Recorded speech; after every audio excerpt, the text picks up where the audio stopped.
The topic is the Civil Rights Act of 1964, and we're talking to Professor Baldwin from Vanderbilt University dealing with this very, very important act. And of course, Dr. Baldwin, before we had our first commercial break, we promised that we'd give you an opportunity to further expand upon the Act of 1964. And I think one of the most important developments in reference to that has to do with the so-called political climate. That's and right. if you could sort of put that in some kind of perspective for us. Yeah, I think we have to first understand that there was a direct connection between civil rights protests of the 60s and the effort to pass a civil rights bill. Many scholars argue that Dr. King and SCLC's demonstrations that were led in the early 60s sort of helped create the political climate for the Civil Rights Act. But I think Roy Wilkins of the NAACP put it best when he said that if you're going to understand how this political climate was created, you have to go beyond SCLC and Dr. King to look at the sit-ins, the freedom rides in 1960-61, to look at the swim-ins that were occurring in St. Augustine, Florida, to look at some of the other civil rights protests across the South, that all of this sort of created the impetus for the Civil Rights Act of 1964. You know, when you talk about the freedom rides, Dr. Baldwin, many young people might not understand exactly what these rides were all about, but I think more important, they might not understand the sort of courage that it took to become involved in what is known as the freedom ride. Talk about it from that perspective. About well, the freedom rides occurred in the period 1960 up to 1961. It involved students boarding buses in Washington, D.C., black and white. Black students sitting at the front, white students sitting at the back of the bus, rather. And they would ride from Washington, D.C. to various points in the South to protest bus segregation and segregation in interstate travel.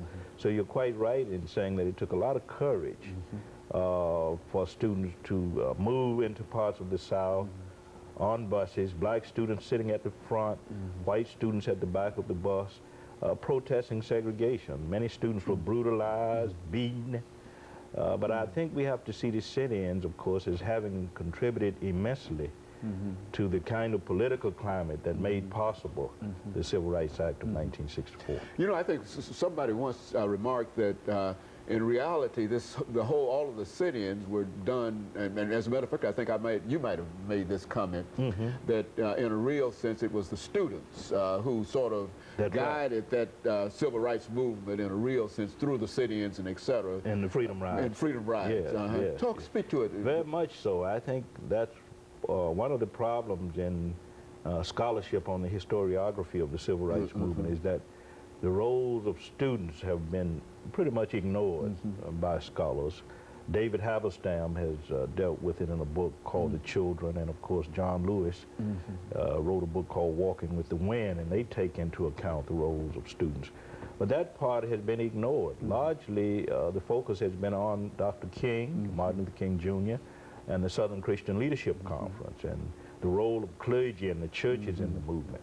And undoubtedly, churches, clergymen, leaders like King did a lot in terms of helping create that climate, but I think we need to take into account also the courage and the contributions and the commitment of students.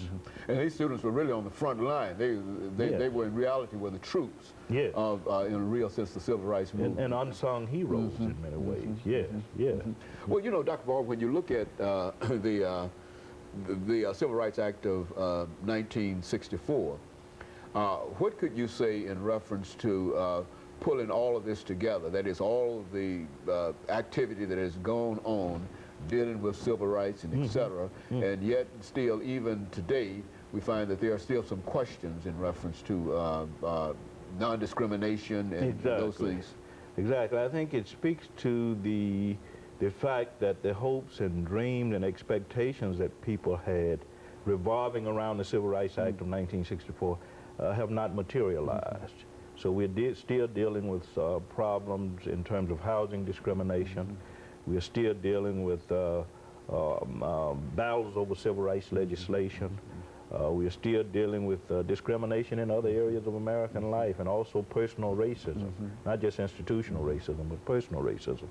So I think it speaks to the fact that I don't think it speaks well of the legacy of not only the Civil Rights Act of 1964, but civil rights legislation in general.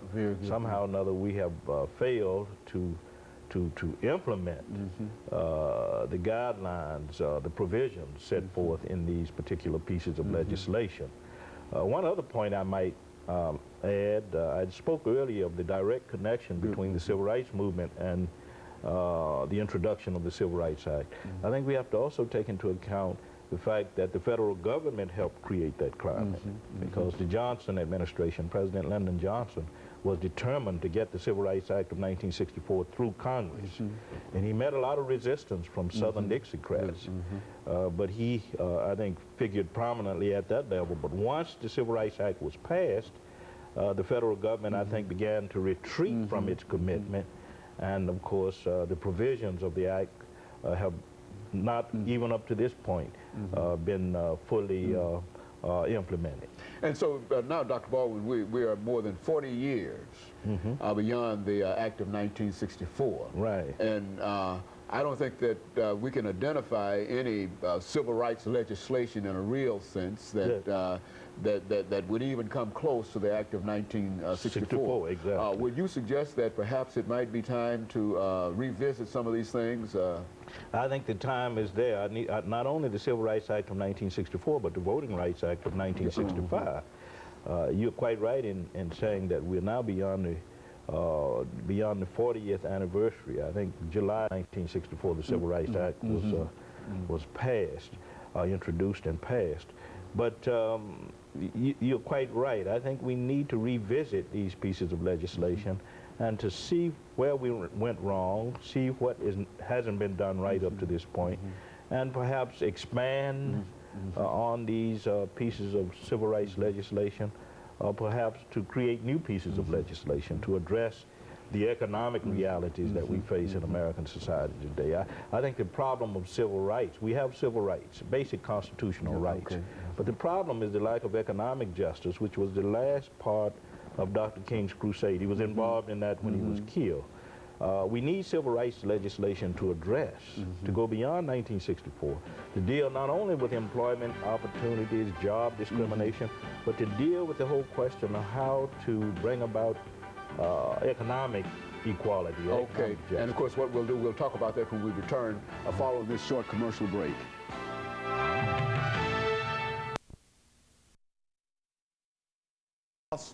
Jobs.